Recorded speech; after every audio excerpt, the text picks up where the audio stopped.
I passed my AFF skydiving training on the first time. No retakes, no skydiving experience, and 0 time in the tunnel. In this video, I'm going to show you exactly how I did it from the ground school all the way to level 7, and I'll share what things helped me to pass it on the first go. I'll share all the footage, my instructor's real notes, and specific things that helped me stay calm, focused, and progress really fast. Even if you are not planning to skydive, this is still going to be fun to watch. You will also see all the behind the scenes. So I'm camping on the Dropzone, so I'll show you that side of things. I'll show you how people pack their parachutes, how they get debriefed after each jump, how they practice their exits from the plane, and all those little things that people normally don't share when they say you're going to jump out of a plane. Just before we go into it, quick disclaimer, this is not an advice. This video is just for entertainment purposes, so follow your Dropzone's requirements, follow their certified coaches. This video is just my personal experience, and maybe it will inspire you as well to go and do your AFF skydiving course. Let's just have a look at the most interesting facts. So AFF stands for Accelerated Freefall Skydiving Course, and I looked up online, apparently 90% of students who enroll, they drop out at some stage of this course. That can be the commitment, the price, or other reasons. I'm not 100% sure, but you can comment down below what you think. I paid £1,700. This was my initial investment to get 18 jumps and work towards my A license. And just to be clear, I did my first tandem jump where I was strapped to my instructor.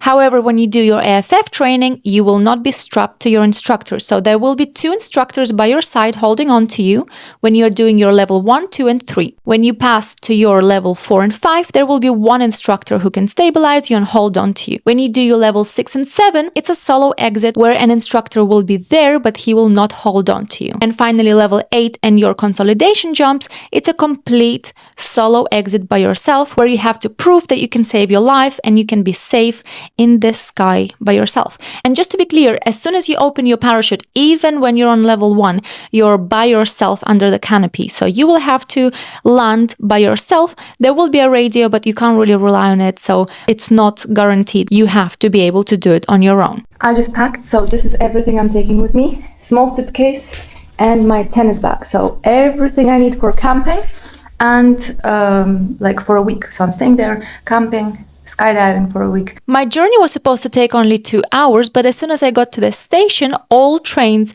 were cancelled. And I thought to myself, is this a sign that I shouldn't be skydiving? But I was like, no, I am committed. I'm not losing my deposit. I am definitely making my way there. And it took me 5 hours at the end. I got there, and here's me setting up my tent for the very first time. I chose a nice spot with a view on a windsock. Look how beautifully those clouds are moving. So this is what it looks like on a busy weekend. Well, now I know that a lot of people travel here, they camp here in their caravans, vans, in their cars, or they bring their camping equipment. So I know that it's best to be here during weekdays. I'm almost done. The mattress is here. The heating blanket, my sleeping bag. It's the one where you can't spread your feet. Perfect. It's like this, and it's my wardrobe for the next week. And then here I have my laptops and stuff, everything I need for my time off. Next I have my pillow. I actually bought a proper one. There was an inflatable pillow, but I thought, no, I will actually buy a comfortable one because I'm already compromising my sleep, so I might as well get a good pillow. I have like an insulated surface for my tennis rackets, but I'm going to use it for my food storage that I still have for the next 2 days.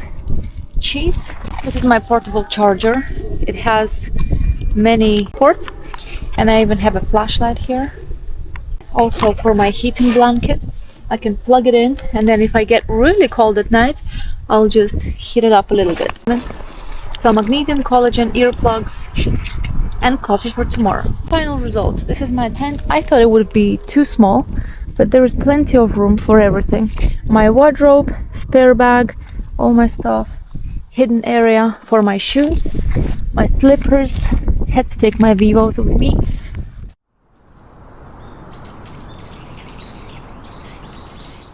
First day of AFF, you are doing ground school. You're not jumping on the first day, which is the best news. You're just receiving so much information that you have to probably sleep the whole night, digest it in the morning, wake up, and you have a fresh head where you can actually apply all the knowledge you received. So the purpose of the ground school is to actually build the knowledge, the foundation before your first jump.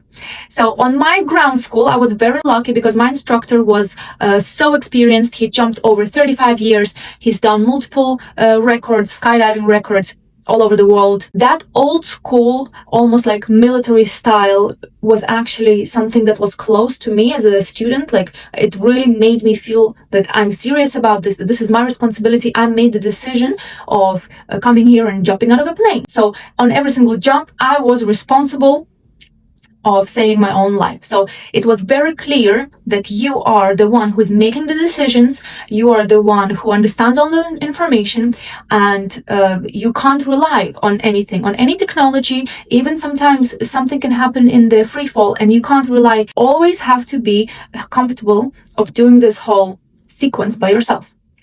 And I think this is where a lot of people drop out, but don't get me wrong, I think this is where it gets really terrifying. You think, oh, I do want to skydive, but once you realize like how much information there is, I think that's where people take a step back and they're like, actually, I don't know if I want to do this. Well, the topics we covered, it was the equipment overview, it was emergency procedures like malfunctions, like the action of cutaway and deploying the reserve canopy. We had to do it over 100 times because it's not just a muscle memory.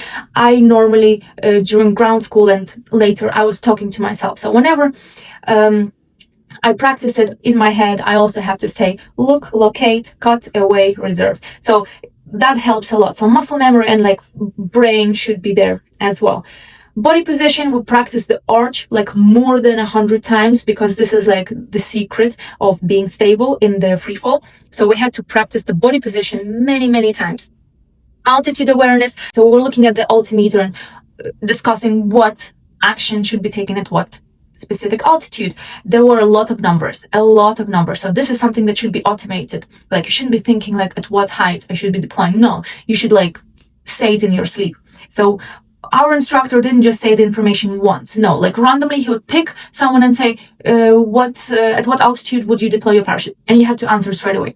So those kind of things, they have to be automated. And this is what our instructor made sure that we got, like the most important things. Hand signals, like good, arch more, straighten your legs, bend your legs, bring them closer together, like because you can't hear the instructors in the air, so they would communicate with me by those hand signals. So I understood them so well that I didn't have to think, what does this mean? Like, it was all automated. Again, exit techniques, there were airplane mock-ups, and you would just practice your technique of a stable exit, which makes sense from the very first time you do it.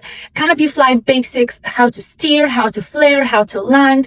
We were talking about landing patterns, about the wind, about the weather conditions, limitations, like discussing all those things, because when you're opening that canopy, you're by yourself. Yes, there was a radio, but again, the first time I did my jump, I actually didn't hear anything, like it was cracking noise. So you cannot rely on any technology. So I was comfortable of landing by myself and everything went well. And at the end of the day, you just do an exam, which is like a short test with multiple choice. You have to pass it, of course. If you don't pass it, then you have to retake it. And, your instructors have to still make sure that you understand everything. And, it's straightforward. You have to pass the exam because it's important. Your life depends on it, literally. My ground school day was so busy, so I don't have much footage, but this is how my day started. So early in the morning, I made some coffee because I'm caffeine dependent. I couldn't eat anything, but the breakfast options were there. And right after breakfast, we got our student logbooks and we made our way to the classrooms. So we spent 8 hours studying, practicing. So for example, this is a practice room with a practice canopy, and you look at the equipment. There are mats to practice your body positions, your landings and all that stuff. It was a nice day for jumps, and the professional guys with their B license were jumping from a helicopter that day. So it was fun to watch. Then we had to go back to the classroom to pass our exam, which, good news, everyone has passed. That means we only have one more sleep till our first level 1 skydive. Well, spoiler, I couldn't sleep. I was so nervous. I was terrified. So this is me. I was digesting all the information that I absorbed today. I kept waking up in the night and testing myself. You know, I would rather be confident with my actions than not understand something. So yeah, it was a moment of realization that I'm actually doing it. Let's have a look at my first jump, which is the level 1 with 2 of my instructors. And then we'll have a look at the notes I've got when we had a debrief after I landed. I'm getting ready for my first jump. I'm jumping from a plane caravan, what you can see on the screen. This area here is called a hangar. So this is where people pack their parachutes, like you can see on the left, practicing what they're doing in freefall, like you can see on the right. I have also received my jumpsuit. This is a student AFF kit. When I put everything on, I thought to myself, I look so cool. But then I actually looked at these pictures and I realized, actually, I don't. So prior to the load, we have to check our equipment. And this is the time my name first appears on the screens with other jumpers. So the weather is good. I practiced my position in freefall many times. And here we are on the plane. So I'm going to let you watch it and I'll comment at the same time. So here I am getting to the door. So the purpose of this skydive is to focus on a stable position, altitude checks, and do some practice pulls. So I'm checking in with my instructor, checking out with my instructor, and then diving out of a plane and focusing on a stable position. So my arch isn't super good here. I'm getting a signal to straighten my legs. Then the next signal means arch more, focusing on that. So this means everything's good. Then I get another signal to relax a little bit because the wind can make you feel like you're rocky. Point your toes. That was another signal. And then I get a signal to do my practice pulls. Because of the altitude, I have to make sure that I'm not rushing everything. So I'm doing everything slowly and staying aware of the altitude. I don't think it matters how many signs you get on your first few jumps because you're still learning. No one's looking for perfection. I think I got all of the signals. You just have to stay responsive, responsible, altitude aware. So whatever you're seeing in the video right now is a pass. Here I am waving off. Don't know why I'm doing it 2 times.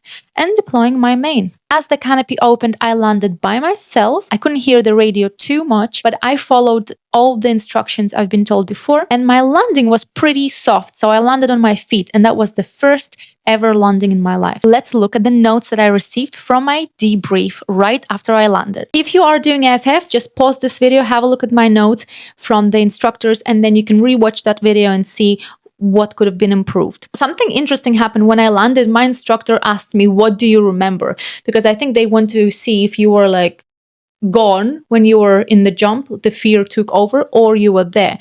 Surprisingly, I remembered every single detail. Like turns out I don't have a fear of height. So I remembered that the first practice pull, I couldn't find the handle. In the video, you can see that I completely missed it. And then the second time I found it, third time I found it, I was staying altitude aware. I remembered all the signs. And yeah, I think that's a good sign. When you remember the details on your first jump, it's a good sign. So this was the interesting part of debrief. Then I got briefed for my second level. And now we're going to watch what happened next. I just did my first jump. It was amazing. Much easier than I thought. As soon as you land, you leave your rig with the packers because you're not packing it yourself at this level. Then you get a debrief with your instructors and you get briefed for the next level. When you have a break, you meet the dogs on the drop zone, you make some friends. In some cases, you get grounded, which is what happened to us because of the weather. So if the wind changes or the clouds become too low, then you are not jumping as a student. So what you do in spare time, you just work in between, or you just have fun, or you just take a nap in your tent, because after such an adrenaline rush, you will feel a crush. So this is a common thing, to just take a break between jumps. When the weather is good again, you're jumping again. So here I am, so happy to do my level 2, which is essentially the same thing. So we are here on the plane and still with 2 instructors. So the focus is to be more relaxed, have better awareness. I'm supposed to feel instability, but still able to correct it. So checking in with my instructor, checking out with my instructor, and then diving. So here I am jumping still with 2 instructors. What I am seeing in the video right now is that I'm super, super tensed. And then I self-correct my legs, but I'm doing it too sharply.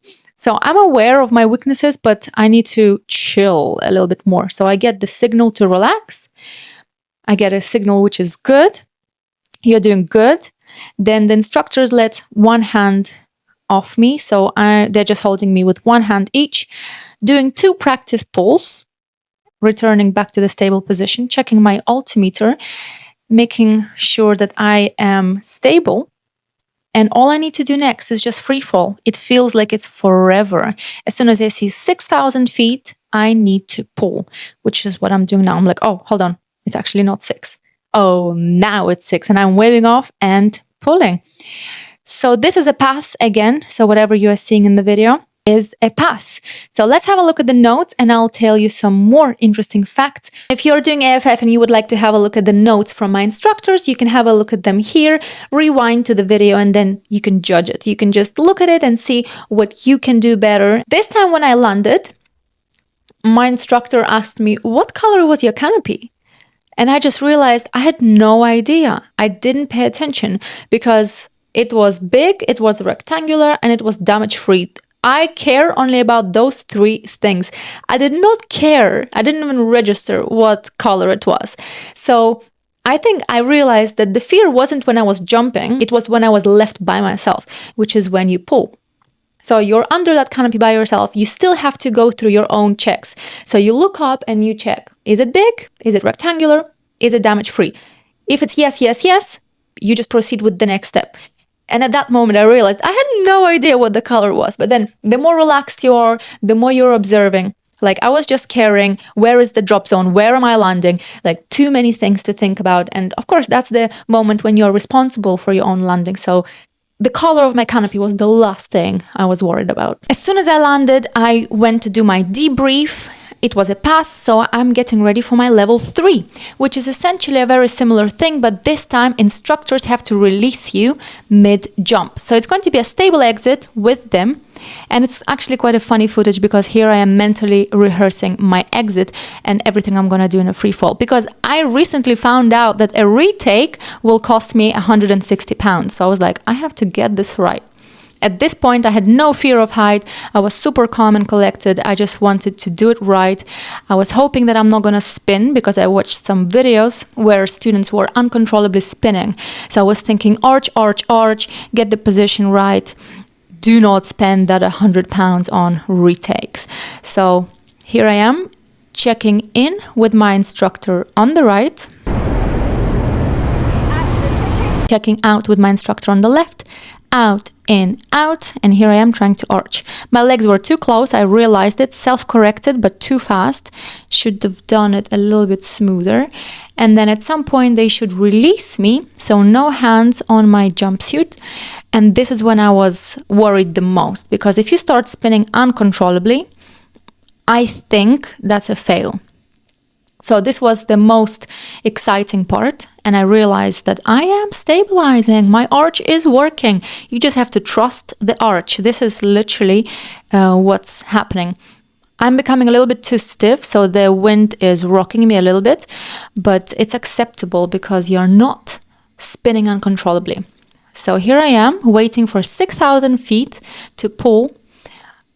It's a stable pull, so they will hold on to you. You wave off, and I pulled here. And at this moment, I thought maybe I've passed because it felt controlled. It felt good. So whatever you've seen on the screen was a pass. So have a look at my notes here in case you want to rewind, learn from my mistakes. Welcome to do this. Something funny happened on the plane prior the recording started. So normally when you go up, my instructor would just go through certain things. So we wouldn't be in silence. So this time my instructor was like, let's go through the signals again, just, to keep it on top of the mind so you don't have to think. So she was like, what does this signal mean? I'm like, legs closer together. What does this signal mean? Legs closer to me. What does this signal mean? Legs slightly more extended. What does this signal mean? I was like, I don't know. My mind went blank. She was like, this is good. This means you're doing good. And I was like, you forget the most simple things. Because I think I got confused. In scuba diving, this means ascending, like let's go up. So in skydiving, I was like, I just don't remember. I don't think I've seen that sign before. And it's like the most simple thing. Like, it just means you're doing very well. So I thought this was quite funny. So me and other students are getting ready for level 4, which is the turns. So here we are going through the essential parts of how to turn in freefall. So you think about pushing this elbow down a little bit, but also just slightly forwards. That just stops you like that. That's it. And then back to neutral, and then the other way. Yeah. Okay? Yeah. And my arms actually like When you want them relaxed, yeah, then the air will flow. yeah. So I'm on the plane watching another student leave the plane. I'm next. So everything that goes through my mind, Lisa, do everything right. You do not want to spend 120 pounds to retake this level. So I am ready, checking out with my instructor, out and out, trying to arch. I'm aware of my legs. I think I straightened them too hard this time. So at some point, my instructor will let me go, and I'm supposed to turn 360 degrees, both directions. Again, I'm really terrified to spin. I don't want to retake this level, so I'm staying on the safe side, and my turns are extra slow. It's like a turtle turn. But I watched terrifying videos. So last thing I wanted to do is to do an uncontrolled spin. So I've done my super slow turns. I am stopping, controlling. My instructor is telling me to check my altitude, and I'm waiting for the pull moment. So 6,000 feet, waving off and pulling. That was my level 4, which was a pass, and we're going to look at the notes. Level 5 is exactly the same. The debrief notes are getting shorter and shorter because I think I'm getting better at it. So the next level is 5, and I need to do exactly the same thing, but use the confidence to go faster with my turns. So let's get into it straight away. This is level 5. So same thing, stable exit with my instructor, checking out and diving straight away. So the instructor will mostly observe, stepping back a little bit more. And this time, hopefully, I should turn a little bit faster. So here I am stabilizing, happy already that I'm stable, checking my altitude, and I receive a signal to turn left. So here I am turning fast and stopping, turning right, checking my altitude, turning right. So this is a very important thing. You have to first check your altitude and then make a turn. Because remember, at 6,000 feet, you have to pull. So here I am, done 3 fast turns. The instructor will still stabilize me for the pull, wave off, and deployment. I think I've done a lot better, and I'm waiting for my debrief. This time very exciting because level 6, something's crazy coming up because we have to do a backflip, we have to do trucking, we have to do turns, and then all by ourselves. Level 6 and 7 stressed me out the most because this is where you're doing your own solo exit with an instructor not holding on to you. And I thought maybe these are the levels I'll have to retake because you just have to arch, trust the arch, and let the wind do its own thing. And I just thought, this is crazy. I have no wind tunnel experience.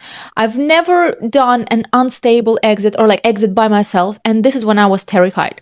So me and another student were told to go and look at the videos of other students, of the good ones and the bad ones, just so you can analyze everything and learn from their mistakes.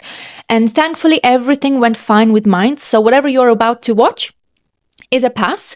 What I'm going to do, I'll show you just the video of the level number 7 because essentially they're exactly the same. Level 6, they will give you a sign before you do a move. Level 7, it's just a sequence, like a choreography. You just have to perform a move after a move, still stay aware of your altitude, and pull at the right time. So the instructors are there not touching you anymore. I feel like if they would have touched me or stabilized me, then that's a bad sign. That means that something's not going well. So my goal was to do everything right so the instructor doesn't need to come to me and stabilize me.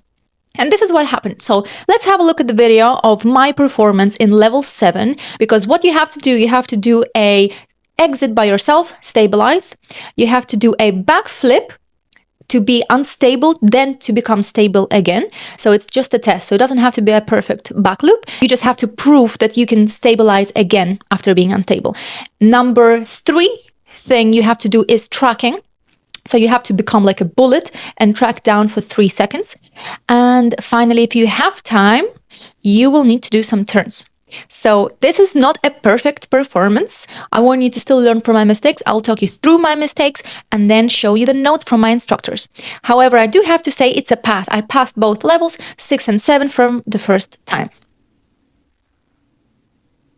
Let's look at them. Here we go, my solo exit. I am diving, stabilizing. I think it took me around 10 seconds to stabilize before I did my back loop. So here we go, and back loop, stabilizing again. Here I'm checking my altitude, and then I decide to track because that's the second part of the sequence. After my poor tracking, baby tracking, I do some 360 degrees turns. So I'm not supposed to use my instructor as a heading, but because we're in clouds, I kind of don't know how to track the 360 degrees. But here we are waiting for the 6,000 to pull. My instructor didn't touch me, which makes me think that I've passed. Well, here I'm super happy that I didn't go into a crazy spin or unstable. And as we landed, yes, it's been confirmed, we have passed. So me and another student went straight away to manifest for the first time by ourselves to put ourselves on the next load. So the next load is essentially a consolidation jump when you're doing everything by yourself. So I have passed my level 7. I got some good feedback and I also got some things to work on because my legs were too bent. If I was to jump with people, I would drift away from them. So that's the purpose of my next 10 consolidation jumps, is to practice my position again and again. Also, I have other things to practice like tracking. So essentially those 10 jumps I already paid for them, is to practice all the skills I learned, and there is no exam. So you're basically by yourself. There is no pressure to perform. If you get into the spin, you can get out of the spin. You have proven to your instructors that you can stabilize and you can pull, you're aware of your altitude. So essentially, that's when I'm having the most fun. I've only done one consolidation jump and it felt so good. I think this is what I wanted when I dreamt of skydiving. So after I finished my first tandem, I was like, I actually didn't feel much. Like I wanted the feeling of control, the feeling of freedom. And this is what I got when I did my first console. So the next step is to do my level 8. So level 8 is the last exam that you've got to do. What it is, they are going to simulate an emergency exit at a low altitude. So they're testing your ability to deploy your parachute immediately after leaving the plane. So it's to mimic a real aircraft emergency situation on the plane. So what it requires you to do, you will jump at a lower altitude, stable exit, and deploy within a couple of seconds. There are no free fall skills tested. Basically, you just have to save your own life. This is the exam. So good exit, immediate pull, controlled canopy flight, accurate landing pattern. Those things that you've already practiced. This is the only jump that you can't afford to fail because it's literally just save your own life. I'm excited about all my consoles. I'm excited about my A license. My next steps, I already booked it. It's going to be packing. It's a course where you pack your own parachute. You have to practice and practice and practice before you actually do the exam. So the sooner, I thought to myself, the sooner I do, the better. So next week, I think I'll be on like 15 jumps. I will start the packing course. It takes approximately a day to learn, but then you have to practice before the exam. So you can't just pass it straight away. I think it will take like weeks for me to get those practice done. So these are my next steps. The level 8, all my consoles, which I'm really excited for because you can do whatever you like. There is no exam. No one's watching you. You can do whatever you like. I'm really excited about my unstable exit. This is where you can backflip from a plane or someone can push you out of a plane or like basically unstable exit. It just speaks for itself. And then after I'm going to do my packing course, and it gave me a new feeling. I think this is my new purpose. I really love what's happening right now in my life. This new hobby, super expensive hobby, but I think this is what I want to do. I'm really happy. Please let me know in the comments below if you are doing an AFF course, if I inspired you to do one, or if you're like, no chance. Like I watched this video, it was fun, but there is no way I would sign up to something like this. So let me know in the comments below. I really would love to hear from you guys. Thank you for watching and subscribe because I have more videos like this. If you want to watch my first ever tandem skydive, I have a video right here. So you can see what to expect on your tandem skydive with an instructor strapped to you. So thank you for watching again, and hopefully I'll see you again on my channel.